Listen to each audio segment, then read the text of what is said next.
Muy buenas tardes. ¿Sabéis una cosa? Como siempre me gusta comenzar así, contándote historias, contándote y haciendo una reflexión sobre el sector turístico en este editorial que da comienzo a un nuevo camino, a un nuevo programa de Miradas Viajeras Magazine aquí en Movistar Plus.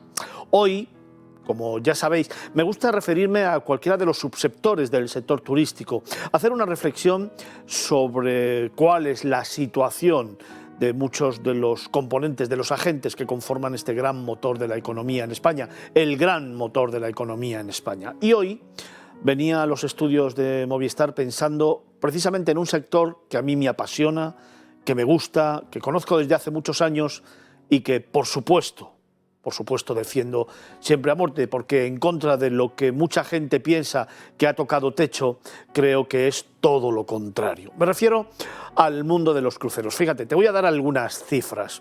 En el año 2019, a nivel mundial, el sector de los cruceros movía 150.000 millones de euros. Movía 7,5 millones de pasajeros y daba empleo a más de 1 millón de personas. Empleo directo, me refiero. Si esas cifras las llevamos a España, a nuestro país, te contaré que nosotros movilizábamos a 50.000 personas, es decir, 50.000 empleos es lo que genera en nuestro país la industria crucerística. Factura en torno a los 6.000 millones de euros y movilizamos a 550.000 pasajeros. Estas son cifras del año 2019. Analizando los datos que se están en estos momentos viendo encima de las mesas y sobre todo con la contratación de cruceros, todas las previsiones apuntan a que recuperaremos los datos del 2019 en el año 2023. Pero hay un dato mucho más significativo y mucho más importante, y es que la industria de los cruceros probablemente crezca en torno al 12 y el 14% ya en años como el 2030. ¿Esto qué significa? Significa, evidentemente, que no hemos tocado techo, pero sobre todo que la industria de los cruceros se está recuperando. Si nos ponemos a hablar con los potenciales cruceristas, el 65%, hablo de los que ya han hecho algún crucero o de los que son potenciales cruceristas, como te digo, el 65% de ellos nos cuentan que, por supuesto, van a seguir haciendo cruceros. Si nos referimos a los que no son cruceristas, a los que nunca han hecho un crucero, el 67% de ellos piensan en hacerlo. Es un producto turístico que les apetece emprender, una aventura que les apetece comenzar y sobre todo disfrutar. Pero hay un dato muchísimo más significativo que me gustaría hoy contarte en este editorial, y es que en la generación de los millennials, hablando con ellos, el 85% dice que desea hacer algún crucero.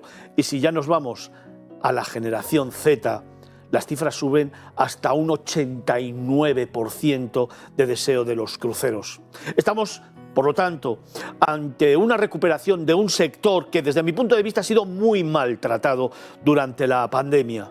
Un sector en el que siempre ha primado la seguridad, en el que siempre ha primado la confianza, en el que los sistemas que se han ido aplicando a cada uno de los buques han sido siempre estrictamente innovadores y además han sido los que han estado a la vanguardia. He tenido la oportunidad de realizar muchísimos cruceros a lo largo de mi vida personal y profesional y te puedo asegurar que un barco es uno de esos transportes seguros a los que se les debería haber dado permiso para navegar y fundamentalmente para poner de manifiesto todas las prebendas que hacen de este sector un sector saludable, un sector sostenible, porque es una de las cuestiones en las que se está trabajando y sobre todo un sector que genera confianza. Pero bueno, la pandemia ha pasado y estamos intentando recuperar la confianza. Es verdad que hablando con muchísima gente todavía me dicen que hay ciertas reticencias a entrar en un espacio cerrado y hacer 6 días, 7 días, 15 días, un mes de travesía en un espacio cerrado. Craso error, porque en estos momentos la industria del crucero, una vez más, está a la vanguardia de la seguridad y a la vanguardia de la salud. Sin embargo, y con estas cifras que demuestran el poder y la buena salud de la que goza el sector de los cruceros, que estoy absolutamente convencido que recuperará su fortaleza, no en el 2023, ya en este año 2022 empezará a recuperarse, y sí, en el 2023 superará cifras del año 2019, como te digo, también pienso que es momento de analizar aquellos retos de futuro a los que se enfrenta. El sector de los cruceros no puede ser ajeno, evidentemente, a una estrategia de sostenibilidad que se está aplicando a todo el sector turístico, y sé y soy consciente que lo están trabajando desde hace mucho tiempo y que realmente han cogido el toro por los cuernos y están poniendo todo de su parte para ser un ejemplo, para borrar, por ejemplo, la huella de carbono, o para implementar algunas medidas como que los barcos, cuando lleguen a puerto, estén conectados a la electricidad, paren motores y por lo tanto no haya emisiones. También se están buscando los barcos emisiones cero, que puede ser uno de los grandes avances que la industria crucerística pueda aportar al medio ambiente, a la sociedad y al turismo. Por eso hoy me apetece detenerme, me apetece parar un instante y hablar precisamente con los grandes protagonistas de esta industria, de un sector que está más vivo que nunca y que te recomiendo que descubras si no lo conoces, porque hacer un crucero, sin lugar a dudas, es escribir una historia inolvidable. Comenzamos.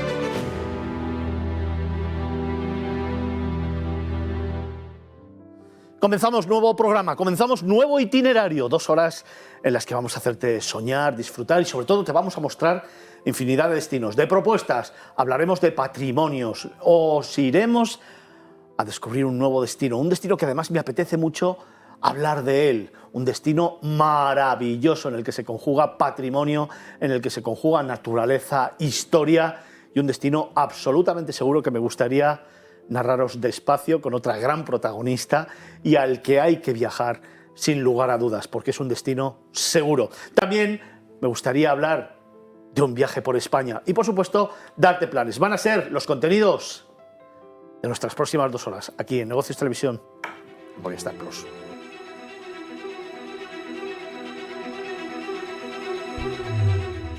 Hoy, en Miradas Viajeras, volaremos a Polonia, un país para repetir. Te contaremos la actualidad turística e imaginaremos una villa que parece salida de un cuento. Después nos perderemos por Castellfollit de la Roca, una población que, vista desde el horizonte, sobrecoge y emociona por su belleza. Descubriremos nuestro patrimonio de la humanidad de hoy, el Centro Histórico de São Luís, UNESCO desde 1997, y te contaremos algunos planes para disfrutar de tu tiempo de ocio. ¡Comenzamos!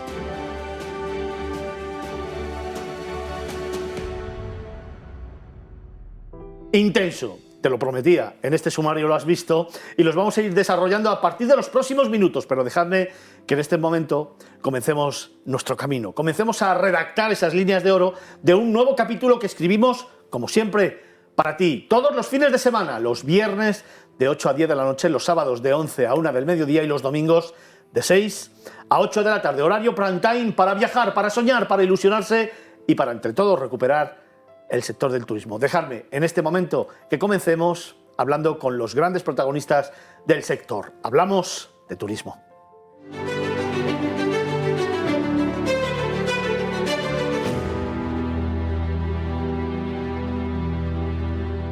Comenzábamos este programa precisamente hablando de los cruceros y por eso hemos querido invitar a esta tertulia, a esta sección, a donde realmente vienen los grandes protagonistas del sector turístico, los grandes líderes, como te decía, Alfredo Serrano, es el director de CLIA en España. Buenas tardes. Hola, buenas tardes. ¿Cómo estás? Bien, gracias. Bienvenido de nuevo Gracias. a Miradas Viajeras. Gracias por la invitación. Bueno, un sector, el de los cruceros, que goza de buena salud, que ya en el 2019 gozaba de una gran salud, que no tiene techo, que sufrió un parón muy importante por la pandemia, pero que ahora empieza a recuperarse, gracias a Dios, salvando las dificultades de la pandemia y la injusticia del tratamiento que ha recibido por parte de las autoridades y de sanidad. Pero bueno, seguimos camino, empezamos una etapa nueva, como bien dices, y empezamos a trabajar de nuevo para conseguir las cifras del 2019, superarlas, ¿no? Efectivamente, la verdad es que escuchaba la introducción que hacías y pensaba para mis adentros que si uno puede ser una prueba de cómo se encuentra el sector, diría que muy bien, y me explico. Yo habitualmente, pues por estas fechas, tengo amigos, conocidos, gente que sabe lo que me dedico y me preguntan, oye, ¿qué crucero me recomendarías? ¿Crees que hay un crucero para mí? ¿Qué debería hacer? Eso habitualmente pueden ser 2, 3, 4 personas. Este año estoy superado. O sea, realmente es una cosa increíble. Yo creo que una de las cosas que ha pasado durante la pandemia es que mucha gente que no podía viajar, ha pensado lo que quería hacer y entre las cosas que ha dicho, cuando tenga la oportunidad voy a... Y el crucero es una de ellas. Oye, Alfredo, luego quiero hablar contigo de este tema de los cruceros, sobre todo de los precios, de las ofertas que estoy viendo, porque veo una tendencia que me alarma un poco. Pero a partir de eso, y antes de comenzar y de adentrarnos en estos aspectos, a mí me gustaría preguntarte, para los que no lo conozcan, ¿qué es CLIA? Bueno, CLIA es la Asociación Internacional de Líneas de Cruceros. Estamos presentes en los mercados más importantes. Nuestra cabecera está en Estados Unidos y bueno, pues tenemos oficinas en 16 países. Nos ocupamos sobre todo de todo lo que tiene que ver con la relación con las autoridades, iniciativas legislativas, normativas, regulatorias, aspectos de comunicación como el que me estás dando la oportunidad de tener hoy con vosotros y para dar a conocer pues todo lo que el sector ofrece en todos los sentidos, en aspectos de sostenibilidad, en aspectos del tipo de producto que ofrecemos o en aspectos como puedan ser la salud, la seguridad, todo lo que puede ser común al sector. Cuando comienza la pandemia, y es verdad que las noticias eran alarmantes, barcos parados, gente confinada en los propios barcos durante un tiempo ingente, generó muchísimo miedo y ya que hablabas de las autoridades, yo sigo pensando que no se ha tratado bien al sector de los cruceros desde el punto de vista tanto de las autoridades como del tema de sanidad. Sí, yo no puedo estar más de acuerdo contigo. Yo creo que bueno, pues, el sector de los cruceros y en general el transporte marítimo es un sector que no es bien conocido, salvo por aquellos que nos dedicamos a él. Me refiero a lo que pasa dentro de un barco, ¿no? Lógicamente a lo que es la experiencia de crucero. Y yo creo que ante ese desconocimiento, incluso por parte de responsables de sanidad, que tampoco se les puede pedir que sean expertos en todo, pues se tomó, en mi opinión, decisiones de, bueno, pues vamos a parar porque tenemos otras prioridades. Creemos, y sigo pensando, que un enfoque más colaborativo en el cual nosotros somos los expertos, los intereses eran los mismos, y quiero pensar que todos hemos sacado lecciones aprendidas de esta situación para que se cuente con nosotros un poco antes, para que se nos escuche, que lo que queremos es aportar soluciones que creo que son perfectamente compatibles. El mismo mensaje que siempre lanzamos al sector y que siempre lanzamos cuando nos encontramos y nos enfrentamos a cada uno de los subsectores turísticos, contar en el sector turístico en las mesas de decisión con los grandes expertos de cada uno de los subsectores del sector turístico, que son los que realmente saben, los que están formados y los que pueden aportar valor a las decisiones que se toman en política, porque muchas veces se toman sin conocimiento ninguno y esto hace muchísimo daño a una industria, a un sector que, por ejemplo, como te contaba al principio, en España mueve más de 550.000 cruceristas, factura más de 6.000 millones de euros, pero sobre todo da empleo a más de 55.000 personas. Efectivamente, somos una parte, yo creo que muy importante del turismo y además tenemos la suerte de tenemos la segunda posición en Europa en lo que es el mercado receptor. Tenemos el primer puerto de cruceros de Europa, que es Barcelona. Somos el primer puerto de embarque para nacionalidades tan importante como son los norteamericanos. Es decir, hemos construido mucho y yo creo que lo tenemos que no solamente mantener, sino potenciar. Somos un referente en el tema de cruceros, desde luego en Europa. Yo antes decía que el sector de los cruceros no ha tocado techo ni de largo, pero ni a nivel mundial, donde decíamos antes que se facturan más de 150.000 millones de dólares y además da empleo a 1 millón de personas. No ha tocado techo, pero es que en España muchísimo menos, y una prueba de ello es que hay muchos puertos que ahora ya empiezan a recibir cruceros y, como bien decías antes, las peticiones, las solicitudes de información están siendo cada vez mayores, ¿no? Efectivamente.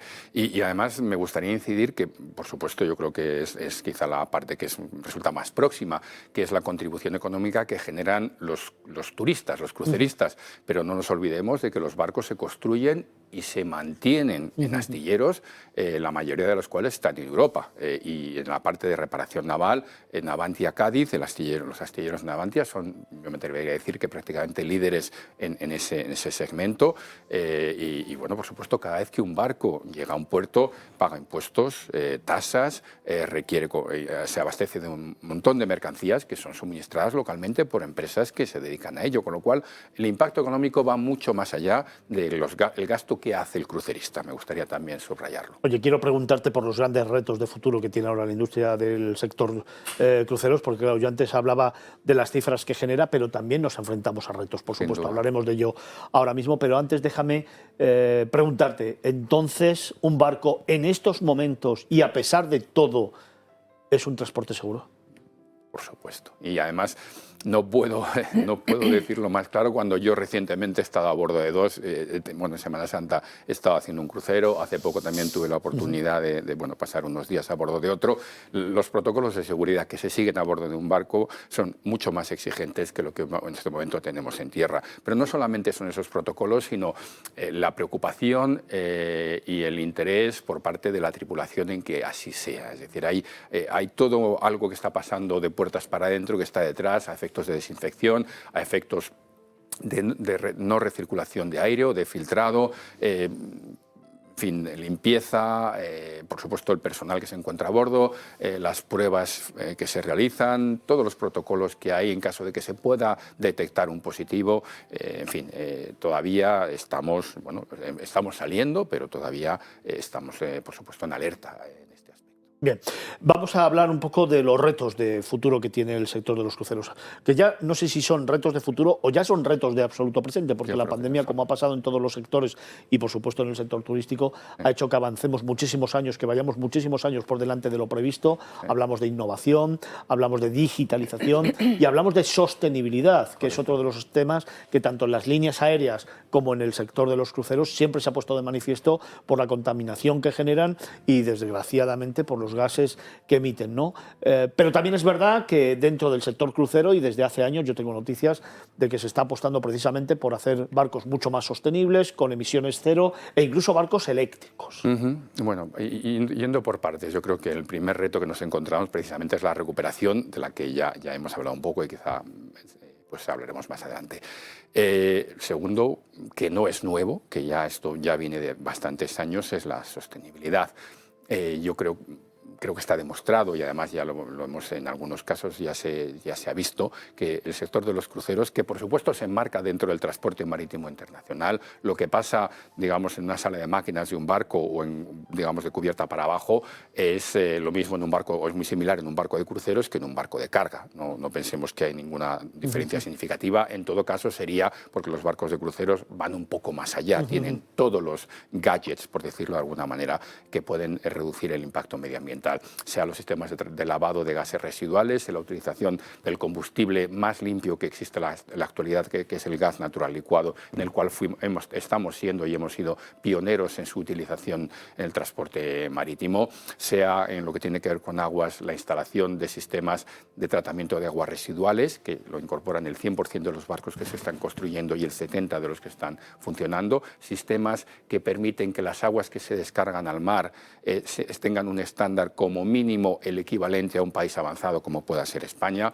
Estamos hablando, por supuesto, de cosas de todavía más futuro, como pueda ser la electrificación, las pilas de hidrógeno, las pilas de combustible, pero eso es el futuro. Hoy por hoy no existe cualquier tecnología capaz de propulsar un barco de estas dimensiones, ya se está utilizando por parte del sector de los cruceros.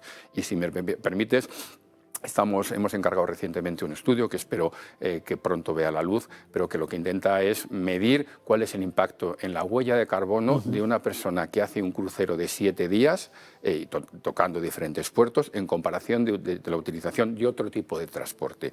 Y lo que se nos indica es que es considerablemente menor en el caso de un barco de crucero. Es verdad que son naves muy grandes y a veces la gente ve cifras absolutas. Se están emitiendo tantos kilos a tantas toneladas. Claro, si eso luego lo repartimos por las personas que hay a bordo y cuál habría sido si hubiesen utilizado otro medio de transporte, digamos que la foto que nos da es muy diferente. ¿Se conseguirá ese objetivo de emisiones cero en el año 2050? No me cabe ninguna duda de que así será. Desde luego no va a ser por el sector de los cruceros. Por supuesto, cualquiera puede entender que lo mismo que pasa, por poner un ejemplo, en la aviación, las compañías aéreas no construyen aviones, nosotros no construimos los barcos, pero desde luego es el reto que le hemos puesto a los astilleros responsables de la construcción de los barcos. También, evidentemente, depende en parte de la disponibilidad de los combustibles, que tampoco son los astilleros, no somos nosotros, son las compañías energéticas, que los hagan disponibles en todo el mundo y que los produzcan a escala, pero estoy convencido de que va a ser así. Dentro de los destinos, hace tiempo te escuchaba que la recuperación tiene que ser una recuperación consensuada y armónica, en la que los destinos tienen mucho que decir. Sí, y eso es todavía, digamos que es uno de los retos que nos queda. La recuperación no está siendo todo lo armónico que nos gustaría. Pero bueno, en fin, vamos a pensar que todos estamos sacando lecciones de esta situación y que la próxima vez, si sucede, lo haremos todos mejor. Porque una de las cosas que a mí me importa mucho contar es que un barco, un crucero, no es solamente lo que pasa a bordo, es que cada vez que llega a un puerto hay una infraestructura brutal de gentes y de empresas, de subsectores que tienen que dar servicio precisamente a los cruceristas. Se me ocurre ahora mismo, evidentemente, los proveedores de los puertos, combustible, manutención, restauración, pero incluso los propios autobuses lanzadera que van llevando y que tienen que adecuarse también a toda la tipología de los viajeros, porque también la movilidad es un tema importante. Evidentemente, los receptivos, las excursiones, bueno, absolutamente todos los subsectores del sector turístico que en cada destino operan cuando llega un barco con 3.000 o 4.000 personas. Absolutamente, es impresionante y además como todo suele funcionar como un reloj. Sí, es sí. decir, ¿cómo puede ser que ves y dices, esto es impactante? Pero sí, son operaciones que están muy optimizadas, mucha gente no solamente trabajando, sino pensando cómo organizarse para que la experiencia para el crucerista, esas horas o esos días que pasa en el destino, los pase disfrutando y no esperando en una cola o un papel que le falta o qué sé yo qué.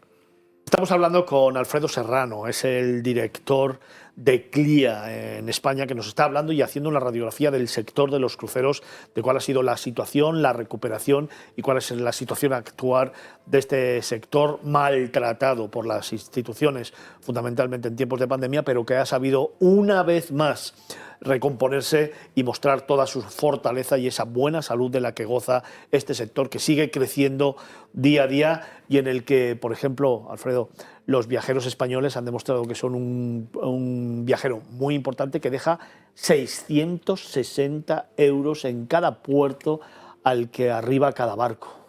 Sí, bueno, el turista, el crucerista español yo creo que es considerado como un buen crucerista.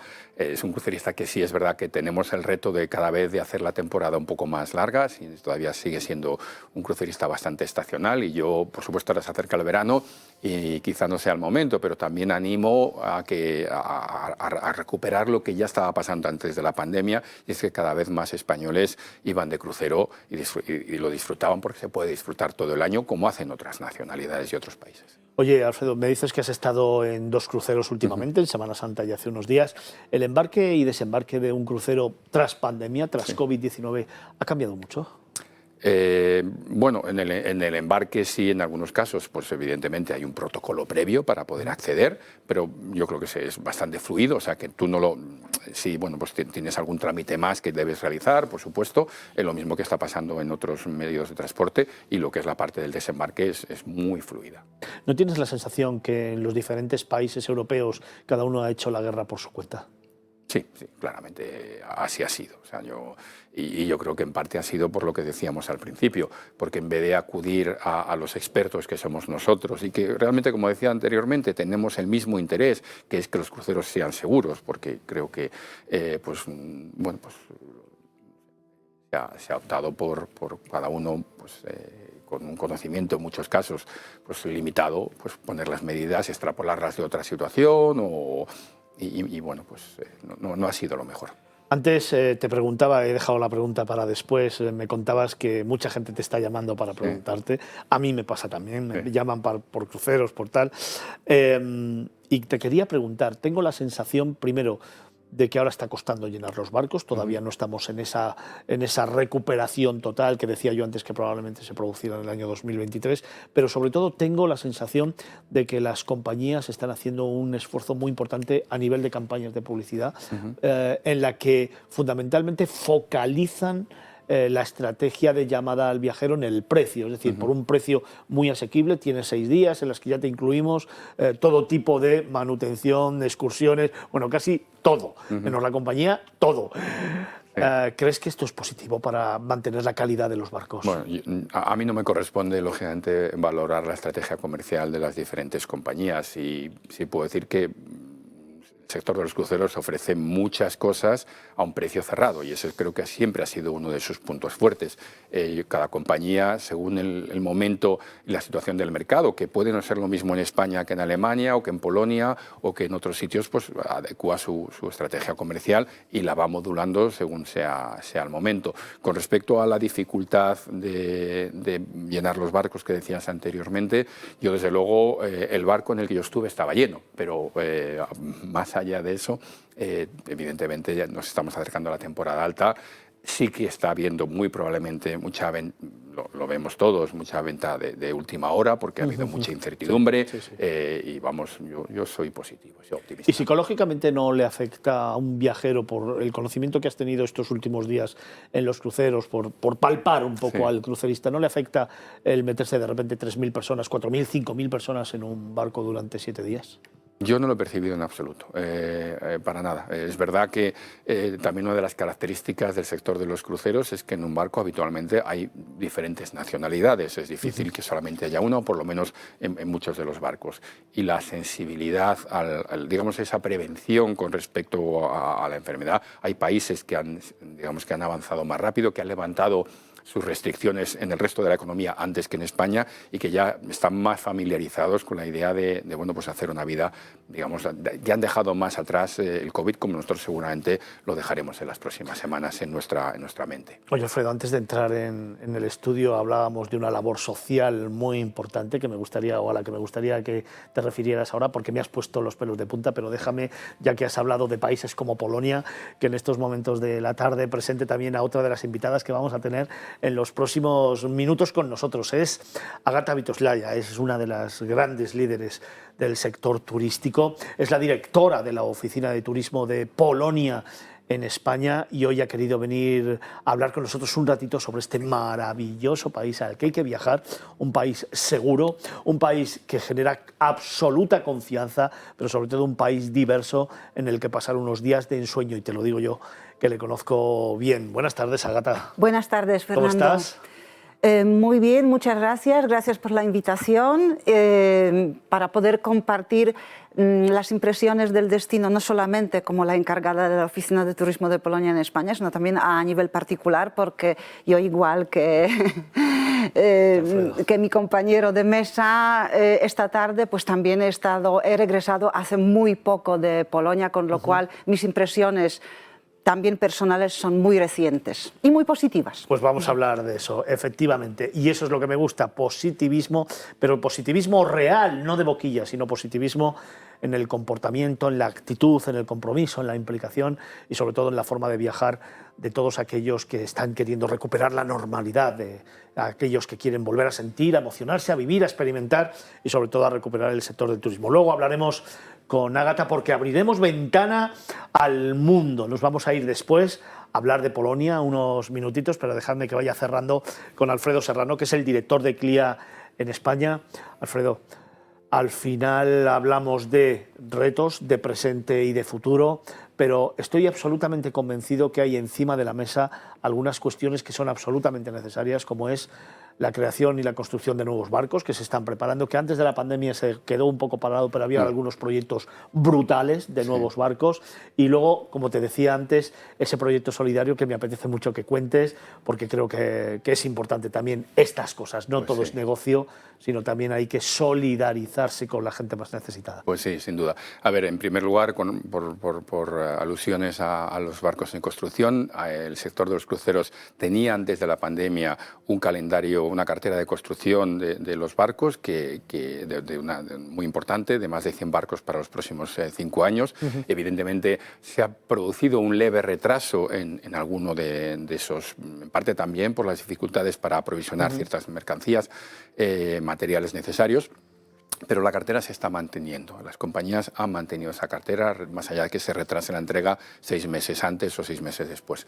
Y son barcos estupendos, con las últimas novedades, por supuesto, en el aspecto de entretenimiento, esparcimiento, etcétera, etcétera, pero también en el aspecto de sostenibilidad, que es casi una obsesión en nuestro sector. Y luego sí tenemos, y creo que, bueno, pues quiero aprovechar y te agradezco la oportunidad, nuestra asociación CLIA tiene una colaboración con una ONG que se llama Naves de Esperanza, Mercy Ships en inglés. Esta es una ONG que bueno, pues a lo que se dedica es una labor que para mí es extraordinaria y bueno, pues que ahora explicaré muy rápidamente, pero que tiene uno de sus barcos, el barco más moderno que está en la actualidad en Tenerife, y va a zarpar a Senegal. Siempre está operando habitualmente en África, y a lo que se dedica un equipo de médicos, enfermeros y tripulantes voluntarios es estar atracado durante unas semanas, un par de meses, y dedicarse a realizar intervenciones quirúrgicas o tratamientos de cosas que para nosotros en un país como España casi tenemos olvidados. Tratamientos de labios leporino, vacunación, tratamientos de tumores que tendrían una solución muy fácil, pero que tristemente no llega a estos países, y sobre todo también formar, porque aprovechan para tener personal hospitalario local, se les da la formación de lo que es la medicina moderna, para que luego posteriormente, cuando el barco vaya a otro país a continuar con su labor, ellos puedan mantener lo que han aprendido trabajando con médicos occidentales. Es una ONG estupenda, liderada por gente maravillosa, a quien yo pues quiero mucho, de verdad, y que está haciendo un trabajo maravilloso, y quería reconocerlo hoy, aprovechando la oportunidad que me das, y que el barco se encuentra en Tenerife durante unos días. Naves de Esperanza, qué bonito nombre, qué bonita denominación. Me quedo con este último mensaje, porque no todo es negocio, no todo es rentabilidad, también es compromiso con la sociedad, y CLIA de nuevo lo demuestra con esta iniciativa. Alfredo Serrano, director de CLIA en España, muchísimas gracias. Gracias a vosotros. En cuanto saquéis el estudio del que me has hablado, aquí estaremos. Lo contamos aquí. Claro que sí. Muchas Alfredo gracias. Serrano, director de CLIA para España, gracias de verdad por habernos acompañado. Vamos a continuar nuestro camino, vamos a seguir hablando de turismo, de viajes, y como te decía antes, vamos a abrir ventana al mundo.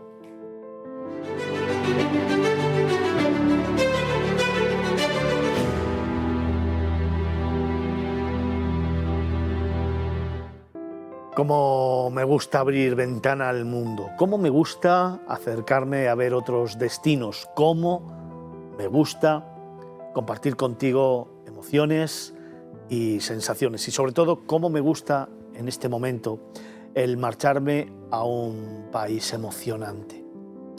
En Abrir Ventana al Mundo, hoy queremos dedicarle un poquito de tiempo a Polonia. Se trata de un país absolutamente maravilloso, en el que la historia siempre ha tenido un gran protagonismo. Siempre ha estado ahí y ha marcado además el devenir del viejo continente, pero sobre todo yo creo que ha marcado la historia de sus gentes y de los europeos.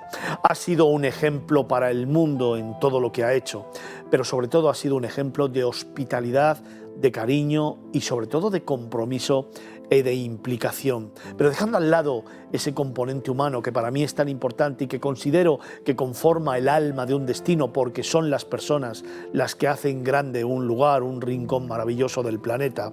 Dejando al lado esto, como te digo, a mí me gustaría viajar ahora a este país porque es un lugar donde confluye el patrimonio, la historia, la cultura y, cómo no, también la gastronomía. De hecho, en programas anteriores hemos hablado de ello y te hemos sorprendido precisamente con sabores y olores de una Polonia que te va a quedar siempre, siempre marcada en el recuerdo. Es un país diverso en el que además la naturaleza tiene un protagonismo esencial, como también así lo tienen algunas ciudades, que son patrimonio de la humanidad y que hay que pasear despacio, poco a poco y paso a paso. Es un momento tremendamente importante para un país que además ha dado muestras de lo grande que es precisamente en este conflicto de Ucrania, en esta invasión genocida de Rusia a Ucrania, porque ha sido esa morada, esa casa que le han arrebatado a los ucranianos y que Polonia ha diseñado para albergar a mujeres e hijos que tienen que comenzar de nuevo su camino. Eso es Polonia. Polonia es gentes, Polonia es amabilidad, Polonia es hospitalidad, Polonia es cariño, pero sobre todo es un país seguro que te da la confianza de pasar unos días maravillosos con jóvenes, entre amigos, con nuestros mayores, en familia o en pareja. Por eso hoy queríamos detener un poco nuestros pasos en Miradas Viajeras y hacerle un guiño a este lugar del mundo que para mí merece todo el reconocimiento y el agradecimiento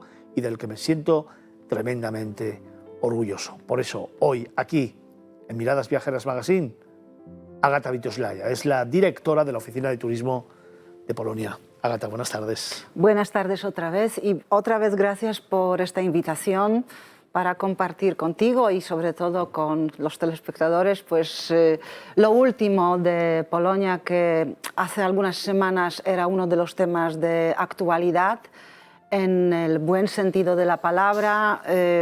Polonia fue llamada en los medios de comunicación españoles como la zona cero de solidaridad.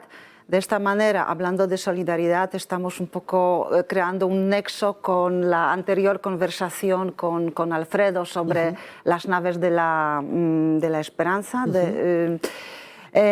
Y bueno, yo personalmente también me siento muy orgullosa por esta solidaridad que los polacos están demostrando hacia los refugiados ucranianos.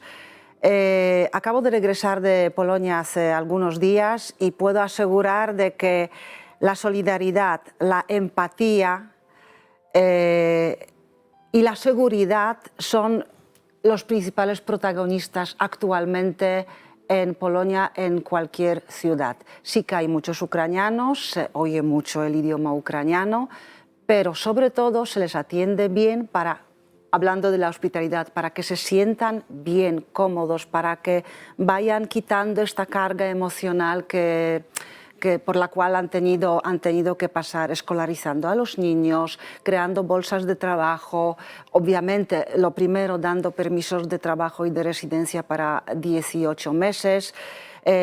Muchos de los refugiados se han quedado en casas de sus familiares o amigos porque ya de antes del conflicto había residiendo como 1 millón de ciudadanos ucranianos en Polonia, trabajando en Polonia de manera normal y regular.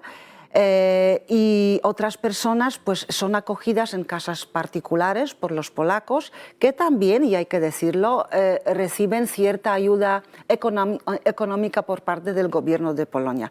Con lo cual, yo creo que estos dos, digamos, factores como la solidaridad, que acabo de explicar así a grandes rasgos, como la empatía, son esas dos claves que hacen de este destino un destino seguro al que sí que se puede viajar. Agata, tierra de civilizaciones que han ido dejando, tierra milenaria. Sí, 1000 años de historia, sí, efectivamente. Donde las civilizaciones han ido dejando su impronta, que probablemente haya marcado el carácter de los polacos y esa hospitalidad que estáis presentando, que estáis demostrando de facto, porque hay mucha gente que habla de las cosas de boquilla, pero vosotros lo habéis demostrado desde que comenzó el conflicto. Pero a mí sí que me gustaría, de cara a todos los telespectadores, erradicar estereotipos que muchas veces nos hacemos cuando tenemos un desconocimiento de las cosas.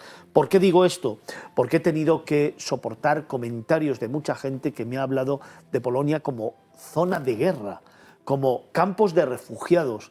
Y Polonia lo único que ha hecho ha sido albergar, abrazar a todos aquellos ucranianos que han cruzado la frontera buscando una vida mejor, mujeres y niños que se están asentando en un país que les está dando una oportunidad para volver a vivir y que probablemente, o del que probablemente marcharán cuando termine el conflicto o no, igual se quedan y construyen una Polonia también mucho más diversa, ¿no? Efectivamente. Además, tenemos una historia en común también entre Polonia y Ucrania, con lo cual es continuar un poco esta historia. Vamos a ver cómo evoluciona este tema, que es muy triste y que queremos, creo que todos, que acabe cuanto antes, pero Polonia, en sus 1000 años de historia, lo que acabas de mencionar, y te lo agradezco, pues había varias naciones conviviendo dentro de un mismo país.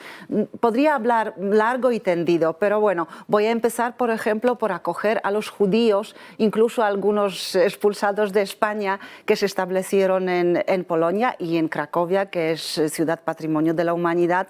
Tenemos un barrio judío histórico de Kazimierz, donde algunos de los judíos precisamente vinieron y se quedaron hasta muchos siglos después. Oye, como tenemos 10 minutos por delante, a mí me gustaría, en primer lugar, preguntarte cuáles son los imprescindibles de Polonia, para aquel que no conozca el país, esas ciudades imprescindibles a nivel patrimonial, cultural, histórico, que no hay que perderse. Pues mira, Cracovia es un destino ya muy conocido, pero yo creo que sí que hay que visitarlo. Hay que visitarlo si a alguien le gusta el cine, la lista de Schindler, los monumentos intactos, mucho patrimonio también artístico y cultural. Pero bueno, nosotros siempre decimos, Polonia es un país grande. Si vas solamente a Cracovia, no puedes decir que conoces Polonia, porque a 300 kilómetros tienes otra ciudad con una historia totalmente diferente, que es la capital, Varsovia. Otra vez voy a aludir al cine. Si habéis visto la película El pianista,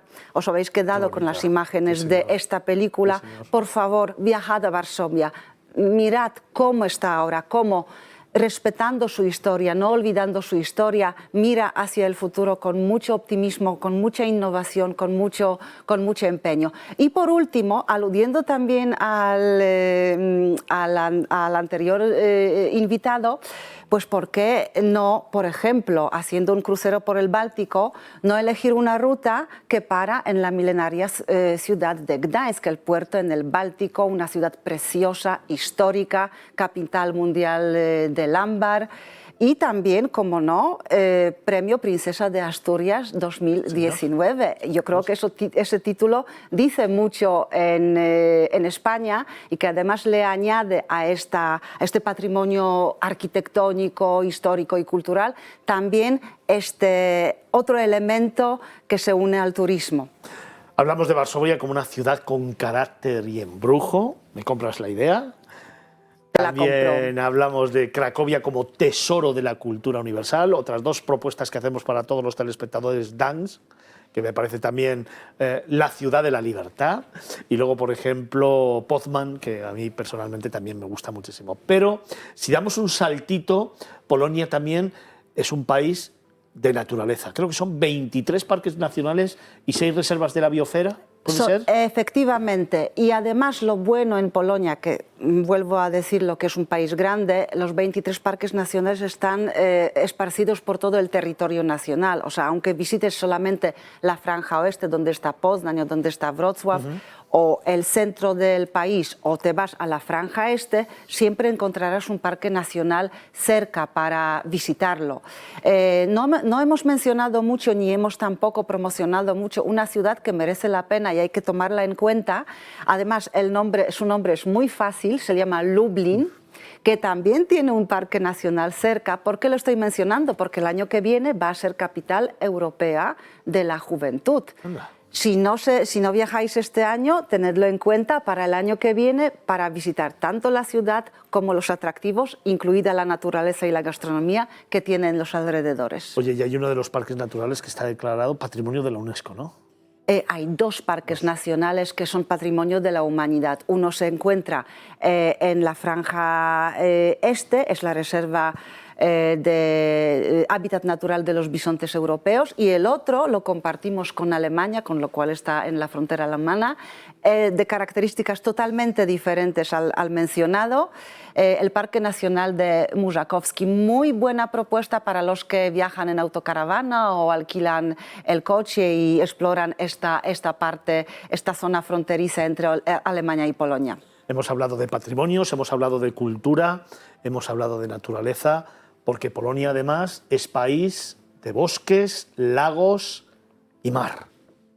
Efectivamente, y viajes donde viajes, intenta, ya sé que a los españoles les gusta mucho la gastronomía, intenta probar en los lagos, por ejemplo, pescado de aguas azules muy bueno, ahumado, recién ahumado, que compras ahí en pequeños restaurantes o pequeños agroturismos.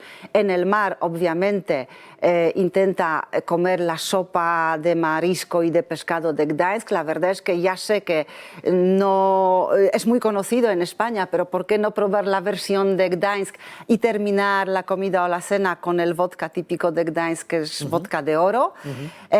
Y si estás en las zonas verdes, en verano sobre todo, es el paraíso de los frutos del bosque y principalmente de frutas como manzana, ciruela, un montón de recetas y platos, tanto dulces como salados, que se enriquecen con este patrimonio natural que tenemos en caso de frutas.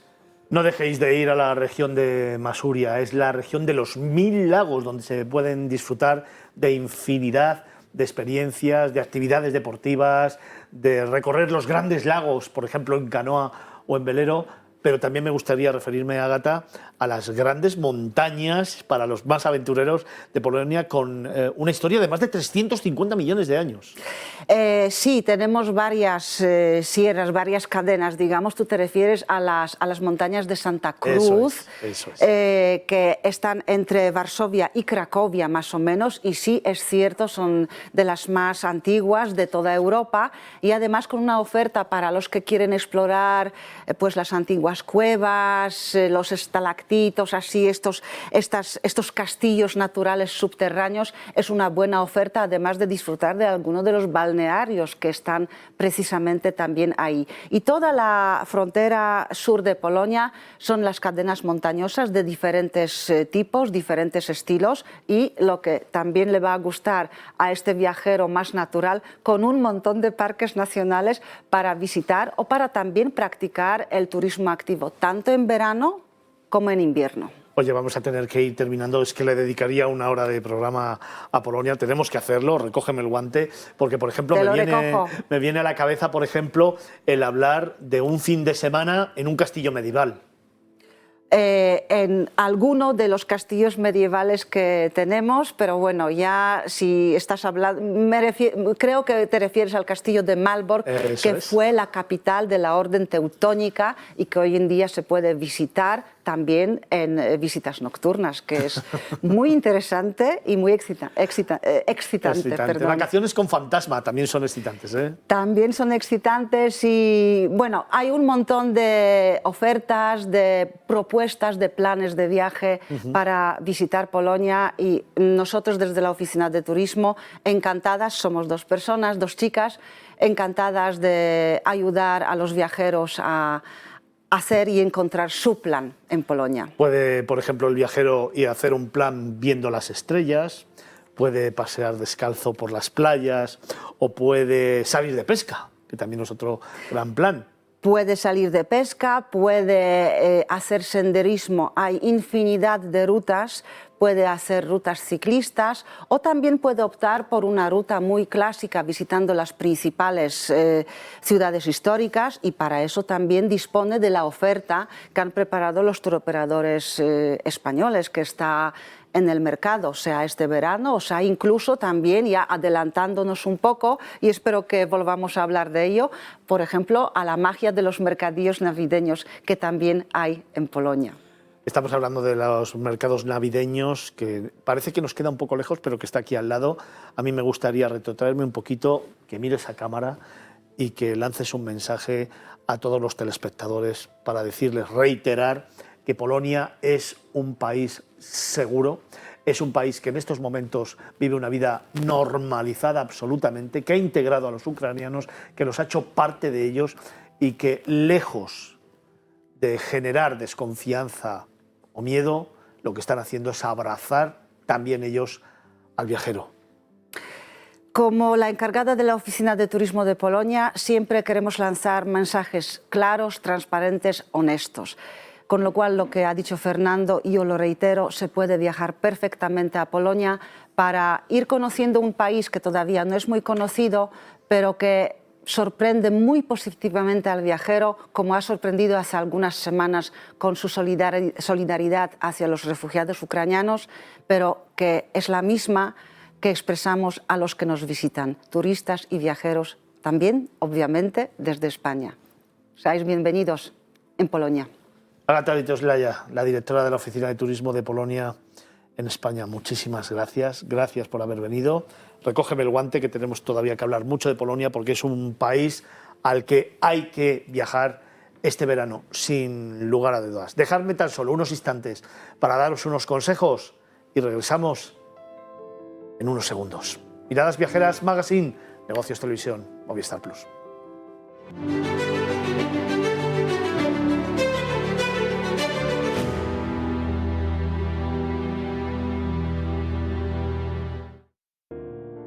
Como habrás visto, ha sido uno de esos destinos maravillosos, uno de esos rincones que nos apetecía contarte, un destino diverso en el que cobra muchísima fuerza lo que son sus ciudades, sus patrimonios de la humanidad, sus parques naturales, sus reservas de la biosfera, sus lagos, su cultura, su patrimonio, su gastronomía. Un país maravilloso al que ir, porque es un país seguro que abraza al pueblo ucraniano y más que nunca ahora necesita nuestra ayuda. Pero tenemos que seguir camino y llega el momento de parar un instante. Ya sabes que nos gusta soñar contigo. Ya sabes que nos encanta caminar y descubrirte lugares emblemáticos del mundo. Ya sabes que nos apetece en este momento ser protagonistas de una historia, ser protagonistas de un nuevo rincón, ser y contarte una historia en la que las emociones, las sensaciones, las vivencias y las experiencias son muy importantes. Es, como todos los viernes, momento de imaginar. Negocios Televisión. Vamos a seguir hablando de emociones, de sensaciones. Vamos a seguir descubriendo poco a poco y paso a paso esos rincones maravillosos del mundo que te estamos contando, que te contamos cada fin de semana. Y ahora nos vamos a ir a un lugar maravilloso.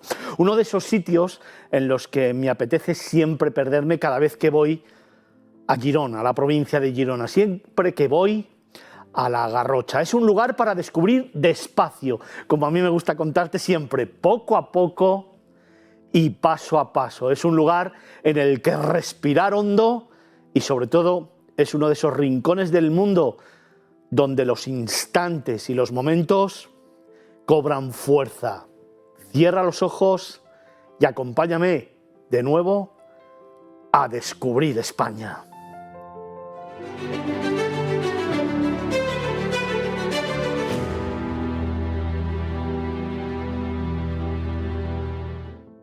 Allí se alza, maravilloso, sobre un promontorio en el que parece que el tiempo se para, en el que te conviertes en un gran protagonista de una historia. Sabéis que muchas veces me gusta hablar de que son las piedras las que te van contando relatos y que me gusta muchas veces decir que el sonido del silencio te narra muchas historias que te quedarán siempre guardadas en el alma. Aquí, en este lugar que hoy te vamos a desvelar, esto cobra especial fuerza, esto tiene un especial protagonismo. Te lo contamos en el siguiente reportaje. Vamos a descubrir España y nos vamos a ir a Castellfollit.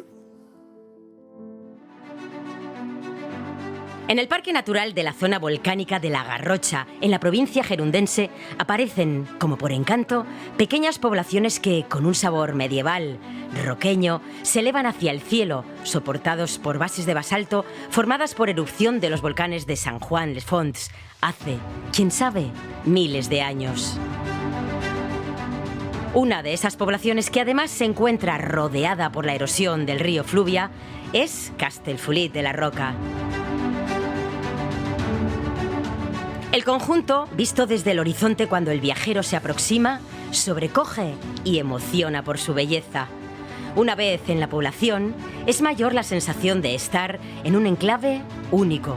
Sus calles empedradas, sus casas construidas con piedra y roca basáltica, guardan secretos de otros tiempos. La calle Mayor atraviesa completamente la localidad de apenas 1 kilómetro de longitud, pero pese a su pequeño tamaño, hay que dedicarle tiempo para conocerla. Cada rincón es un soplo de vida, de sorpresa. La visita es intensa.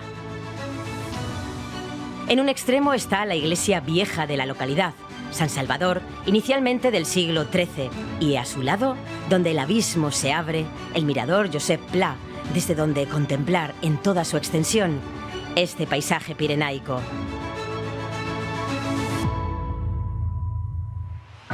Callejear y llegar, por ejemplo, hasta la plaza de Sant Roc, donde está la Torre del Reloj. Contemplar el edificio del ayuntamiento, muy curioso, pero sobre todo tocar las piedras de sus casas y sentir su origen volcánico.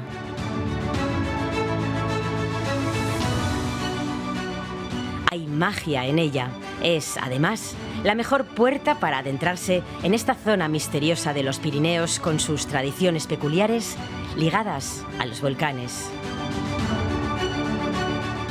Sí, esta zona de los Pirineos es mágica, pues guarda en sí misma una serie de tradiciones características ligadas a esa fuerza natural desatada hace miles y miles de años.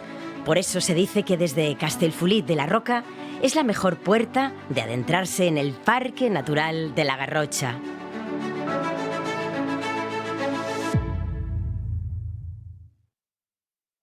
Hay que dedicarle tiempo a conocerlo.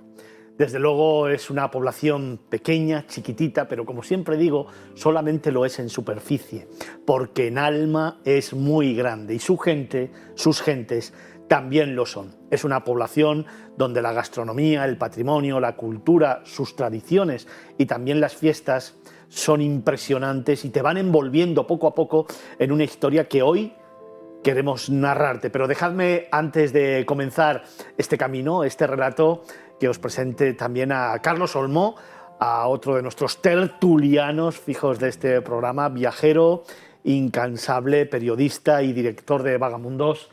Buenas tardes. Muy buenas tardes. ¿Cómo estás? Muy bien, feliz y contento de ver estas imágenes de la Garrocha, que es uno de esos sitios que hay que conocer sí o sí. Ya te puedes anotar Castellfollit de la Roca para ir a verlo, que sé que no conoces, sí. Pero sin embargo sí que sé que eres un gran amante de la Garrocha, ese parque natural en el que precisamente está enclavado este lugar. Sí, además con la peculiaridad eso de que es una zona marcada por los volcanes, que hoy en día no... Vas allí, te lo tienen que contar porque realmente hace muchos miles de años de eso, pero la realidad es que sigue influenciando de una manera u otra esa cultura tan peculiar y tan especial de la zona. Pues dejadme que en este momento también presente a mis dos compañeros de viaje que me van a acompañar en esta historia que hoy quiero contarte para todos esos miles y miles de telespectadores que nos están viendo cada fin de semana, que hacen cada vez más que este programa sea el líder en el segmento del turismo y los viajes aquí en Movistar Plus. Hoy queremos darte las pistas para conocer uno de esos rincones que a mí me gusta decir que es uno de los rincones más bellos del mundo, al menos más sorprendente. Hoy viajamos a Castellfollit de la Roca y lo hacemos con su alcalde, con Miquel Reverter, es el alcalde de la localidad. Buenas tardes, alcalde.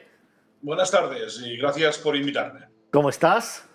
Muy bien, muy bien, muy bien. Como digo, encantado de estar con vosotros y de poder hablar de Castellfollit, de nuestro pueblo, que es un símbolo no solo en la Garrocha, sino también en todo el país entero. Pues déjame que te presente también a otro gran compañero de viaje nuestro que va a acompañarnos en esta travesía. Está también con nosotros otro de los tertulianos, otro de los grandes periodistas de viajes de este país, buen amigo Manel Antolí. Buenas tardes. Buenas tardes, Fernando. ¿Cómo nos gusta siempre a ti y a mí hablar de la Garrocha, ¿eh? Hombre, la Garrocha es especial y yo creo que vale la pena hoy descubrir un pueblo que a lo mejor no es tan conocido como la puerta de entrada, que es Besalú, o la de salida, que es Santa Pau, relativamente, pero es un sitio imprescindible. Es un sitio que llamará la atención a la gente que llegue por la carretera antigua, porque ahora también hay una autovía que pasa por un túnel y que se desvía de lo que es Castellfollit, pero antiguamente tenías que pasar por el interior del pueblo y, sobre todo, antes de llegar a él, darte cuenta de esa maravilla, de esa pared basáltica sorprendente, rotunda, y además es un pueblo que Josep Pla lo definió como un formidable centinela que delimita el plano de la montaña. Yo creo que es una definición perfecta de lo que supone Castellfollit. Alcalde, un gran centinela que lo divisa todo, que lo protege todo y desde el que tener algunas de las panorámicas más impresionantes de la Garrocha, sin lugar a dudas, porque una de las cosas que más me gusta precisamente del municipio es pasearlo y pararme en alguno de sus miradores a contemplar, a dejar pasar el tiempo, a dejar que las horas se vayan consumiendo y, sobre todo, en cualquier época del año, a tener una vista, una fotografía impresionante de ese parque natural. Pero antes de referirme a eso, alcalde, a mí me gustaría que contáramos brevemente los imprescindibles de este maravilloso pueblo. Para todos aquellos que no conozcan Castellfollit de la Roca, ¿qué tienen que ver y qué tienen que hacer? Y luego te preguntaré, para todos aquellos que lo conocemos bien, una última sorpresa que nos haga volver a redescubrir este municipio. Bien, pues ¿qué decirles? Que Castellfollit evidentemente es muy conocido por el risco basáltico de más de 50 metros que, digamos, tenemos históricamente que hace más de 1000 años que hay viviendas o hay construcciones encima de este risco. Evidentemente la espectacularidad que tiene de las coladas basálticas, que, como ha dicho muy bien nuestro compañero, donde se ven mejor es desde la carretera, digamos, para entrar al pueblo, porque una vez dentro tienes que, digamos, entrar a lo que es la parte antigua, que es la parte más visible y la parte donde, digamos, están todas las viviendas encima de este risco y donde hay diferentes miradores. El más importante, como decía, es el Josep Pla, que, digamos, hay una de las mejores vistas de la Garrocha, no solo de parte del Parque Natural, sino también de la Alta Garrocha, porque somos fronterizos con la Alta Garrocha y se divisa, digamos, la frontera con Francia desde Castellfollit. No por nada, pero hace unos años una prestigiosa revista de fotografía mundial puso como a Castellfollit en el foco como una de las 10 mejores vistas del mundo en ese sentido. Hay muchos rincones en Castellfollit, como decía, están los miradores, pero hay un camino muy importante que sale desde la iglesia vieja que, digamos, voltea todo lo que es el risco hasta la parte de abajo, donde hay un puente romano y luego hay una pasarela encima del río Fluvià. Es una pasarela de madera que tiene unos 30 años, pero está en perfecto estado. Y desde allí se ve la grandeza y la magnitud, digamos, del risco basáltico, donde desde abajo pues, puedes ver incluso el campanario de la iglesia y toda la cinglera, que llamamos nosotros la cinglera, el risco, en toda su magnitud. Yo creo que es una excursioncita pequeñita de cuarto de hora, 20 minutos, pero que vale mucho la pena, aparte de ver todo lo que es digamos, la parte vieja, es bajar por este camino que se llama el Camino de la Rosolada y que llega hasta abajo en la confluencia entre los ríos Turunell y Fluvià. Y yo creo que es, digamos, aparte de los rinconcitos que hay muy, muy interesantes en todo el casco antiguo, que invito a la gente a descubrir por sí mismo.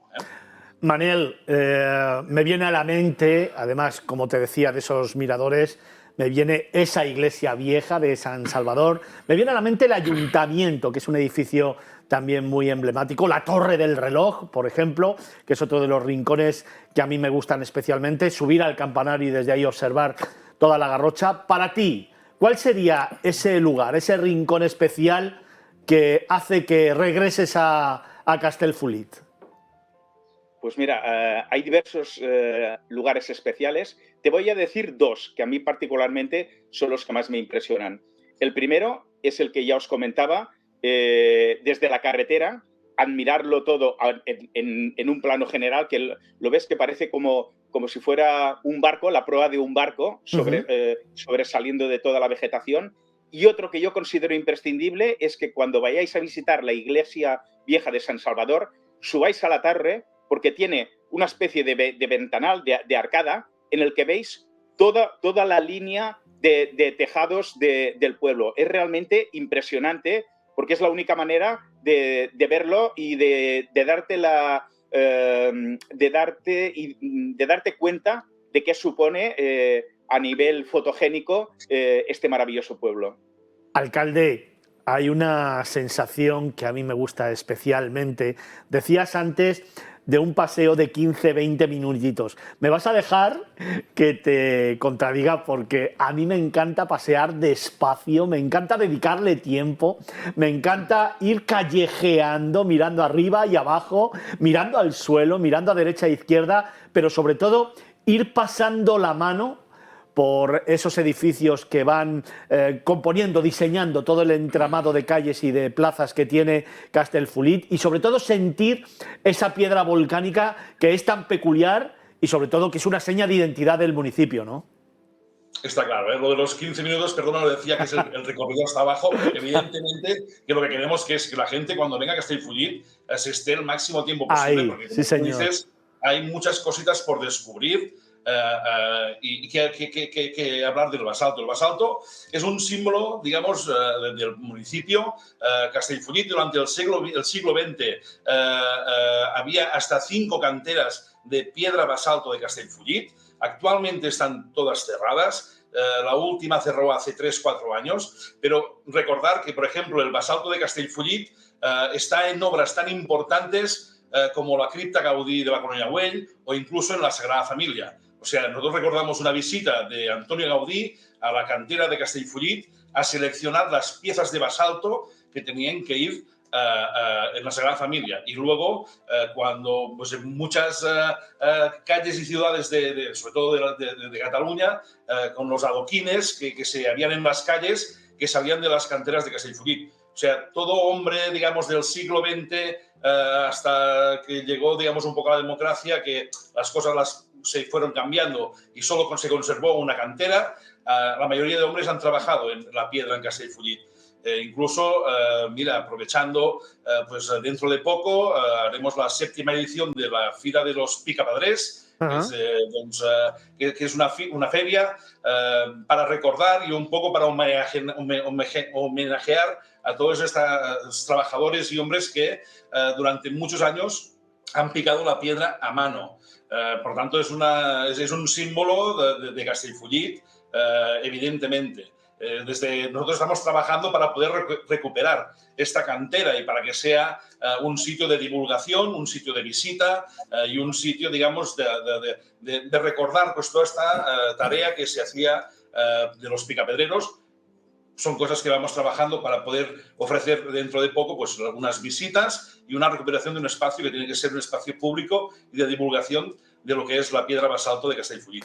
Estamos hablando con el alcalde de Castellfollit de la Roca, con Miquel Reverter, que nos está desvelando algunos de los secretos que guarda celosa esta localidad de La Garrocha, que nos va mostrando su cara en estas imágenes que te estamos mostrando y que yo las veo y sinceramente me siguen emocionando como desde el primer día cuando descubrí esta localidad. Una localidad que tiene mimetismo, una localidad que tiene magia, una localidad, Carlos, que la vas a tener que agendar, ¿eh? Ya lo estás viendo, ¿eh? Sí, sin ninguna duda.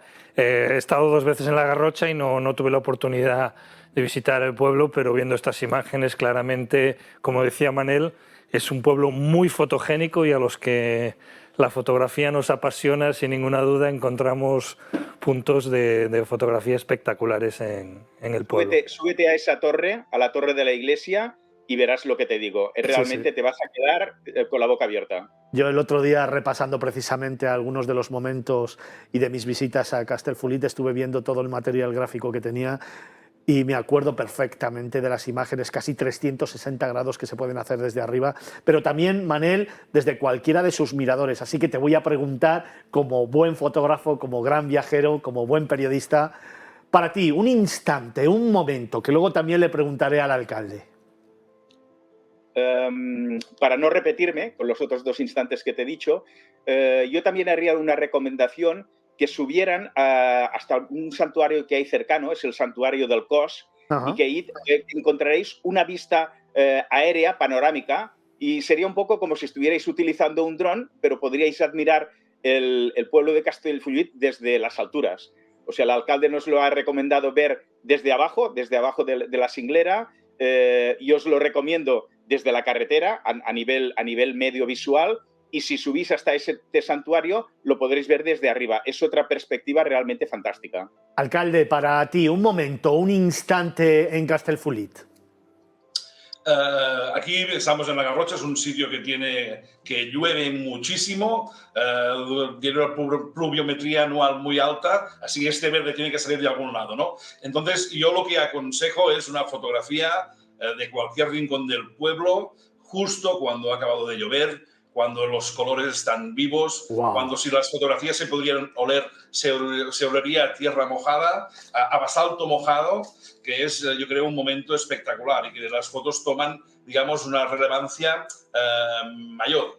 Desde cualquier rincón, la recomendación que nos hacía vuestro compañero, evidentemente, desde la ermita del Cos hay una muy buena vista y por lo tanto también es recomendable. Y para no repetirnos, pero es que es la fotografía de Castellfollit, de los tejados de la parte vieja, desde la torre de la iglesia de San Salvador, yo creo que es de las mejores fotos que tenemos como municipio. Sí, señor. Alcalde, siempre digo que al final el alma de los lugares son sus gentes y las gentes son las que conforman precisamente la identidad de un lugar, y me encanta hablar con personas como tú que lleváis tan dentro los destinos que contamos en este programa y que tratamos de incluir en ese gran libro de viajes que estamos escribiendo para todos los telespectadores. Hemos convenido que en Castellfollit no se puede estar tan solo un cuarto de hora. Le vamos a dedicar un día completo, por lo tanto, para ir terminando, a mí me gustaría que me hablaras de la gastronomía, que es otro de los platos fuertes de este municipio. La gastronomía en toda la Garrocha, pero concretamente en Castellfollit, evidentemente es uno de los reclamos, digamos, para los viajeros en cualquiera de los establecimientos, restaurantes de restauración que puedes encontrar en Castellfollit. La comida es una comida volcánica, una comida consistente, modernizada también, evidentemente, donde se encuentran productos de kilómetro cero de la comarca realmente espectaculares. Estamos en una tierra de unos embutidos y unos quesos de muchísima calidad.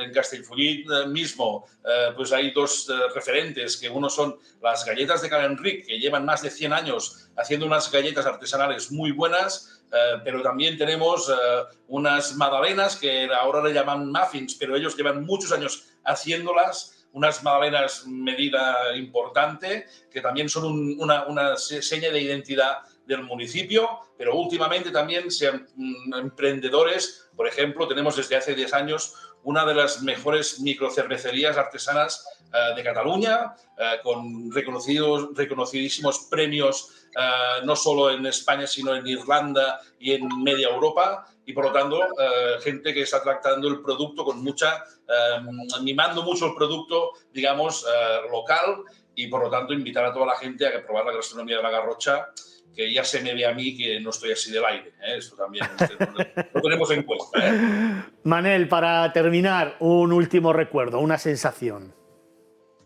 Un último. Yo creo que una última sensación sería pues desde este mirador de Josep Pla, en el que te sientes, te apoyas a la barandilla y, como estábamos hablando de que Castellfollit parece como un buque, como la proa de un buque, yo diría que pusierais los brazos en cruz y gritarais soy el rey del mundo. Muchísimas gracias, buenas tardes.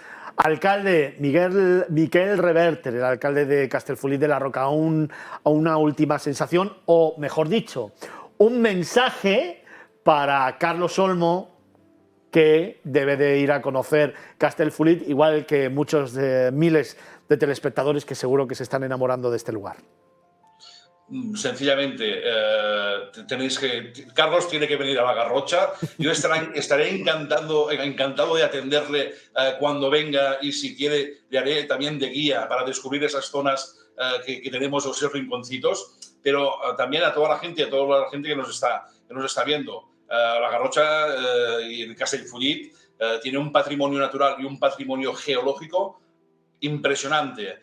Estamos en una zona volcánica, una zona realmente con un alto valor medioambiental, que desde las administraciones pues estamos intentando proteger y que, digamos, se vea en todo su esplendor, para que la gente que nos visita pueda pues, disfrutar no solo de la gastronomía y de los productos de kilómetro cero, sino también de este entorno natural único en el mundo. Yo siempre lo digo, o sea, Castellfollit, la Cinglera de Castellfollit es patrimonio geológico de todo el país. No es solo patrimonio del Ayuntamiento de Castellfollit. Por eso también, en este sentido, trabajamos desde el Ayuntamiento para poder proteger esta maravilla que tenemos prácticamente única en el país. Miquel Reverter, el alcalde de Castellfollit de la Roca, muchísimas gracias. Un placer haber vuelto a esta localidad, uno de los rincones más bonitos del mundo. Gracias por haber estado con nosotros. Muchas gracias a vosotros. Carlos, irás, ¿verdad? Por supuesto. Y además tienes el mejor guía. De repente he tenido un flash sobre la gastronomía.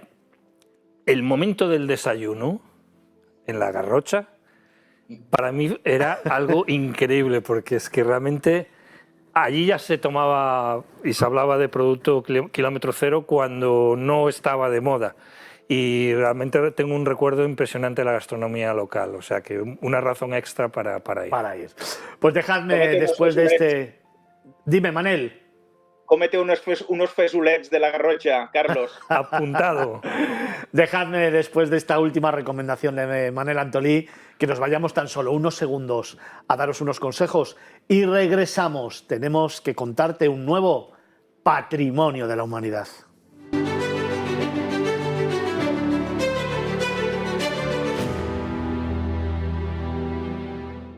Es impresionante su trazado urbano.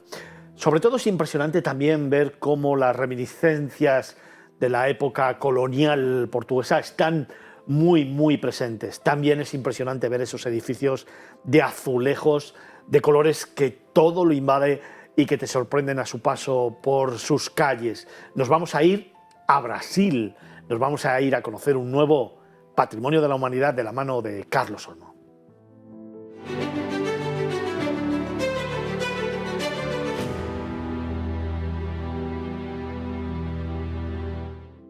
Hoy te descubrimos el casco histórico de São Luís, patrimonio de la humanidad desde el año 1997.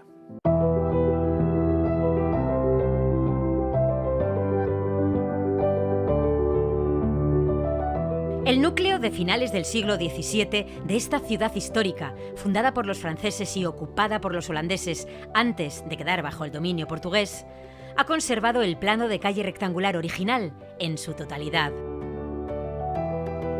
Gracias a un periodo de estancamiento económico a principios del siglo XX, han sobrevivido un número excepcional de hermosos edificios históricos, lo que lo convierte en un ejemplo sobresaliente de ciudad colonial.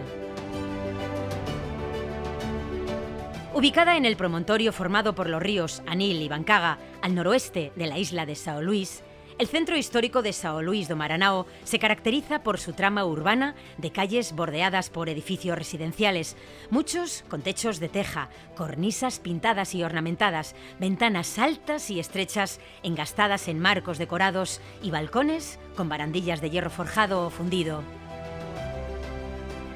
Datan del plan de 1615, trazado por el ingeniero jefe de Portugal en Brasil tras la conquista del fuerte, que los franceses habían establecido en el lugar en 1612. Ya lo habéis visto, sorprendente, también mimético, pero sobre todo un patrimonio de la humanidad de esos que no pararía de fotografiar y que no pararía de verdad de volver una y otra vez. Sí, realmente es un lugar perdón, muy especial, porque primero por la ubicación geográfica, estamos 2 grados al sur del Ecuador, o sea que es un clima 100% ecuatorial. Yo el recuerdo que tengo es de calor y humedad, pero luego cuando vas paseando por las calles jurarías que estás en Portugal, porque esos edificios coloniales revestidos de azulejo te llevan directamente a Portugal, ¿no?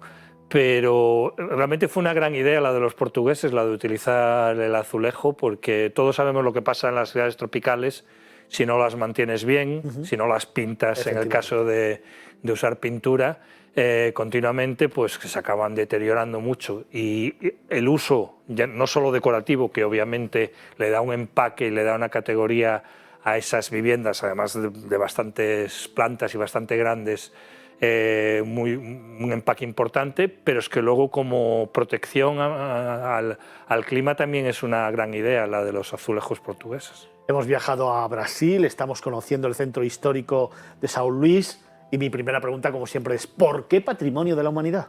Bueno, porque, fíjate, fue fundada por los franceses, obviamente los franceses intentaban coger lugares y robar un poco de las colonias que se estaban creando en Sudamérica. Por un lado estábamos los españoles, por otro lado estaba Portugal, y entonces los franceses, bueno, pues en este caso se fueron hacia el norte de Brasil, que todavía no habían llegado los portugueses, y fundaron en ese lugar estratégico, que es la confluencia de 2 ríos, un castillo, un fuerte.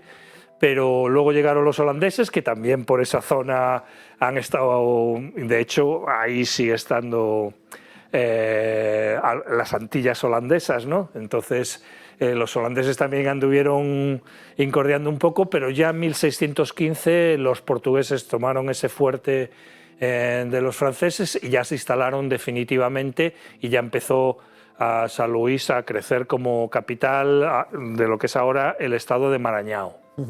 Oye, Carlos, ¿podríamos decir que precisamente esa conformación de la ciudad, de la urbe, ese entramado de calles, ese diseño urbano ha sido ejemplo precisamente para ir evolucionando y para la construcción de otras ciudades coloniales que todos sabemos que después de esa época empezaron a darse por la zona? Sí, exactamente. La suerte, desgracia en su momento, que tuvo São Luís es que en el siglo XX dejó de tener pues, vigencia y preponderancia económica y entró en decadencia.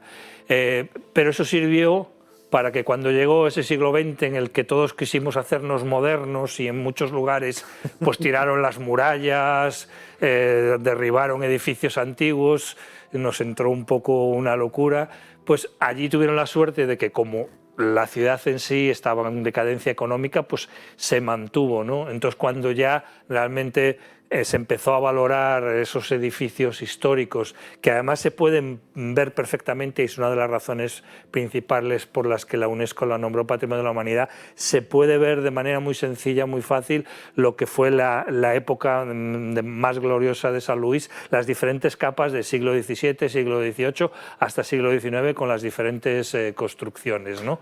Precisamente de eso te quería hablar. Hay una superposición de estilos entre el siglo XVI y el siglo XVIII. Son casi 2 siglos y pico de ir sobre el mismo entramado, diferentes estilos arquitectónicos que muestran luego evidentemente lo que es la imagen de São Luís. Sí, fíjate que bueno, pues eso, si contamos como digamos fecha de fundación la de 1615, que fue cuando los portugueses conquistaron este fuerte de los franceses, pues son 400 años de historia, de los cuales, pues eso, durante el siglo XX casi no se hizo nada por la época de decadencia económica, pero lo que fue el siglo XVII, XVIII y XIX, bueno, pues se va viendo esas diferentes épocas. Y, por ejemplo, bueno, pues hay unos teatros espectaculares, porque fue una ciudad con... Hay que pensar que es una ciudad que está lejos de todo en Brasil, o sea, el centro económico está en el sur, que es Sao Paulo, luego está pues, la ciudad más famosa, o de las más famosas ya no solo de Brasil, sino del mundo entero, Río de Janeiro, ¿no? Pero São Luís queda pues allá, al norte de todo, con una climatología dura, porque vivir en el trópico no es sencillo, y realmente pues quedaba un poco a desmano de todo. Por eso también ha ayudado a preservarse de una manera especialmente interesante. Dos preguntas muy rápidas. Para ti, cuando paseas por São Luís, ¿qué te llama más la atención? Y segundo, me gustaría que le contaras a todos nuestros telespectadores, para ti, cuál es ese rincón casi secreto que siempre nos narras de tus patrimonios de la humanidad. Bueno, pues un recuerdo especial es ir al amanecer a pasear por sus calles, adoquinadas, porque es el único momento del día que puedes decir que hace fresco. Entonces vas al amanecer y hay zonas que son peatonales, entonces el silencio es todavía... Bueno, silencio. El silencio, digamos, de que no hay ruido de coches, no hay ruido de tráfico, pero, por ejemplo, es una ciudad que está rodeada de miles, por no decir millones, de aves que están moviéndose continuamente porque hay árboles de gran porte en sus parques. Entonces yo tengo ese recuerdo de pasear al amanecer por São Luís, tranquilo, relajado, y luego ya irte a dar un desayuno de esos, como le llaman los brasileños, o café da manhã, que son espectaculares porque son frutas tropicales, son de todo. Hay una mezcla de lo que es la gastronomía tradicional portuguesa, que ya sabemos que es contundente, que tiene cantidad, y luego así a eso le añades la miríada de frutas tropicales que hay por la zona, pues es la combinación perfecta, el desayuno más completo y que puede existir. Tu rincón casi. Y mi rincón. Pues hay un teatro, el Teatro São João, no recuerdo ahora el apellido, São João, donde realmente se mueve bastante la vida cultural. Y yo, que soy un auténtico apasionado de la música brasileña, ahí disfruté de conciertos maravillosos, con una acústica extraordinaria y un teatro hermosísimo. Otra de las cuestiones que quizá podamos resaltar en este patrimonio de la humanidad es esa superposición también de estilos arquitectónicos y decorativos, ¿no? Porque hemos hablado de los azulejos, pero también están las casas de adobe, también están los ladrillos, también están esos bloques de piedra, también están esos diferentes colores y esas construcciones coloniales. Es casi una simbiosis perfecta donde se han puesto de manifiesto muchos estilos decorativos y arquitectónicos en una amalgama de producto que es increíble, ¿no? Nada se sale del entorno. Exacto. Y algo que los turistas muchas veces no ven, que es que detrás de esas fachadas espectaculares revestidas de azulejos hay unos patios interiores que, como en todas las zonas coloniales de clima, como este caso tropical, esos patios interiores son recoletos, son oscuros, porque es el único lugar de la casa donde puedes refrescarte, puedes estar a la sombra, y esos patios interiores son llenos de persianas venecianas,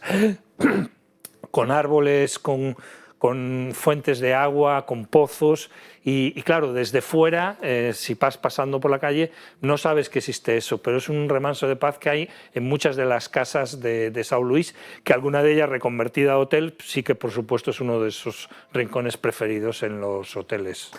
Pasearla despacio, poco a poco y paso a paso, como nos gusta hacer aquí en Miradas Viajeras Magazine. Ha sido un nuevo patrimonio de la humanidad, siempre con la misma firma, la de uno de los grandes expertos en esta materia, que es Carlos Olmo, el director de Vagamundos, que hoy nos ha traído São Luís, en Brasil, Patrimonio UNESCO desde 1997. Sin duda ninguna, un buen plan como los que te queremos contar a partir de ahora.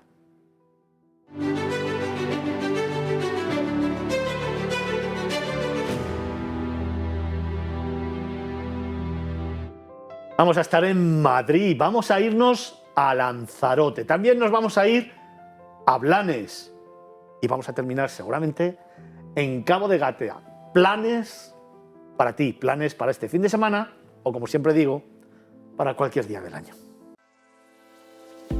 Hoy, en Miradas Viajeras, traemos algunos planes para disfrutar de tu tiempo de ocio. En primer lugar, un plan espectacular. Nos vamos a encargar de que puedas disfrutar de una noche mágica con Astronomía Cabo de Gata.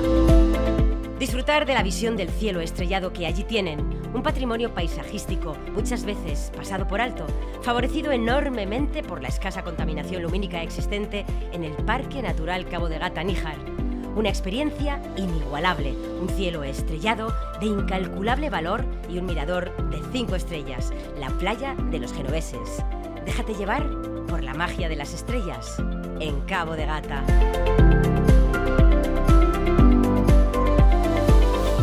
El segundo plan que te proponemos también va de naturaleza. Es un lugar privilegiado en el que disfrutar de la riqueza de su patrimonio botánico, arquitectónico, paisajístico y humano.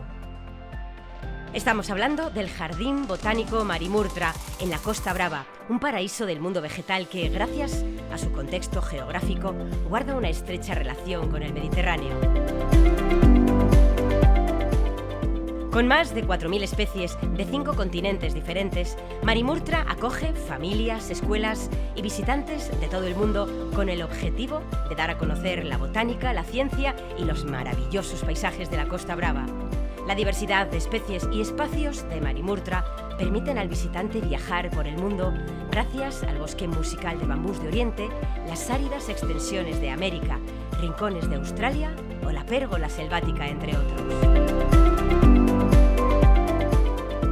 Para nuestro tercer plan de miradas viajeras, vamos a viajar a un lugar del planeta en el que decidieron abrazarse la naturaleza y el hombre.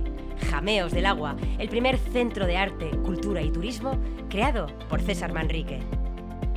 En él supo imaginar y transformar lo que era el desplome del techo de un tubo volcánico por el que corrió la lava procedente del volcán de la Corona, en un espacio único en el mundo. Su mente privilegiada y sus manos llenas de vida modelaron el agreste y negro basalto para dar forma a un lugar en el que reinan armonía, belleza y paz. El blanco, azul, verde y negro, los colores que Manrique regaló a su isla, se entremezclan a lo largo de un recorrido singular y de extraordinaria belleza que lleva a soñar. Y para nuestro cuarto plan, nos vamos toda la familia a la Feria del Libro, que este año celebra su 81ª edición. Con el lema Ojea el mundo, está dedicado a los viajes. Infinidad son los autores que han escrito sobre viajes o reflexionado a propósito de este afán de desplazarse, conocer y sentir. Hermanar libros y viajes en la Feria del Libro de este año, después de un extraño y doloroso viaje a causa de la pandemia, en el que los libros han sido para muchos entretenimiento, salvación y vehículo para escapar de restricciones y confinamientos. Además, este año, Feria del Libro de Madrid recuperará su extensión prepandemia con 378 casetas y más de 400 expositores. Desde el 27 de mayo al 12 de junio, en el Parque del Retiro, podrás disfrutar y ojear el mundo en Feria del Libro de Madrid. Anótatelos, el próximo fin de semana te esperamos con otros planes para disfrutar de tu tiempo de ocio.